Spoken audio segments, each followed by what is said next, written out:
Bum bum bum bum bum bum bum bum bum bum bum bum. The Peter Dislike Show.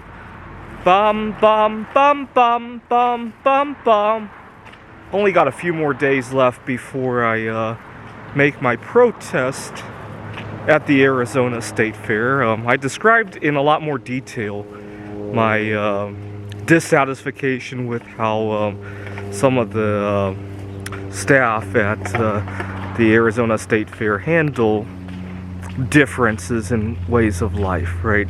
Imagine you had a ride at the State Fair that for some reason was gender biased or something, right? I can't think of a good reason why that might be, but or maybe because of differences in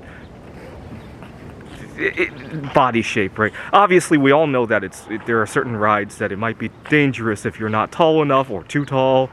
But imagine that the cutoff were such that a good percentage of people could not ride the ride. I think most people would have a problem with that, right? In fact, I think a little bit over a year ago, a teenager fell off of a ride in Florida. And even then, some people were criticizing how the ride couldn't accommodate people who weighed, I think the teenager weighed 350 pounds or something like that. And we have to accommodate those people. And yet, it's perfectly okay to accommodate not accommodate an entire sexual orientation, right? For some reason. I'll let you look up that video.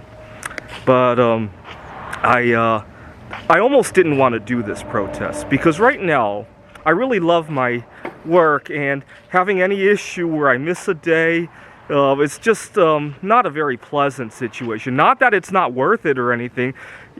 God, I would die over this matter. So it's not that I don't want it to miss work over this. It's just that I really don't have the mental capacity to deal with it at the moment. I mean, at another time maybe. But I really love what I do. I really love our students. I teach at a community college, and not exactly the right time in my life to be doing this, right? If I were at a job that I disliked anyway, and one of those jobs where if they're not going to accept me for my protest, I could just walk away, yeah, then I would be doing that. Now, I almost didn't want to do this, but something happened this week. I moved just across town to a different area of Phoenix, and now every day when I drive into work, I have to see the State Fair with their Ferris wheels and all that.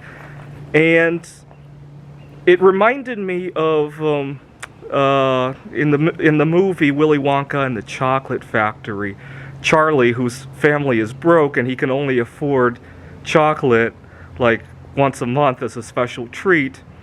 In fact, his grandfather gave up smoking and bought him some chocolate with what he used to spend on cigarettes, and Charlie felt bad about that. And he's looking into this factory that it's just completely out of reach for him, right? It really did feel like that, right? Peering over there and, oh, that's not for me. It really did.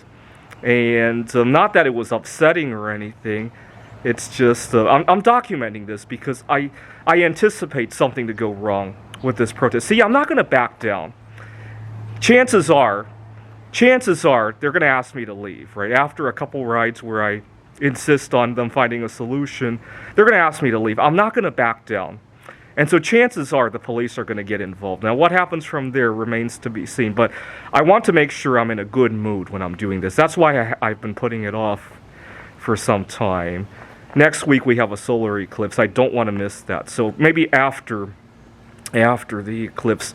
I'm thinking of doing this on October 24 because I have a friend who is also solosexual, and her birthday is October 24.